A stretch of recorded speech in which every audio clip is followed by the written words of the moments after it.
2 dumbbell top-loaded squat. So what I love about anything that's top-loaded for squats is that it's going to help to further engage our core and also engage the mid and upper trapezius, strengthening the upper back, which most of us generally need a little bit more of, because if we're sitting and rounding our shoulders forward, we really want to focus on opening and getting that upper back strong.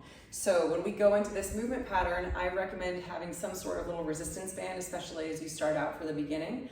When you are doing anything that's top-loaded, whether it's a goblet squat or racking on top of the shoulders, and we're going to go down into a squat, you're going to think about dropping your hips straight down between your knees, which is going to require you to drag your knees out. So it's not going to be this neutral stance where you're just pushing those hips back.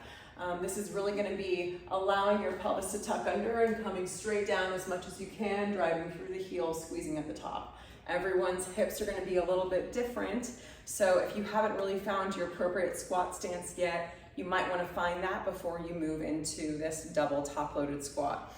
So to get started, I'm going to go ahead and place that band right above my knees, and then I'm going to kick those dumbbells up, which feels like the safest way to get yourself locked and loaded. So I just drive one knee up, kind of kick, and then the other one, just letting the dumbbells rest right there on top of my shoulders. And then setting myself up for this position, my feet are about hip width or shoulder width apart, Toes are out slightly. My knees are soft. My pelvis is tucked under. Lower abs are engaged, and I'm already driving my knees out into that band.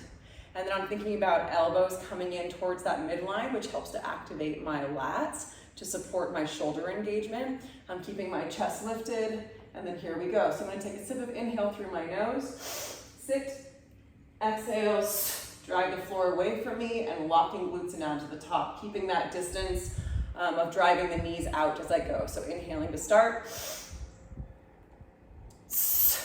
Nice. And also one little last tip here is you can think about driving your elbows up to further keep that chest lifting as you're coming out of the top-loaded squat position. So that is our double dumbbell top-loaded squat. Hope you enjoyed it, and check out more of our videos in the next ones.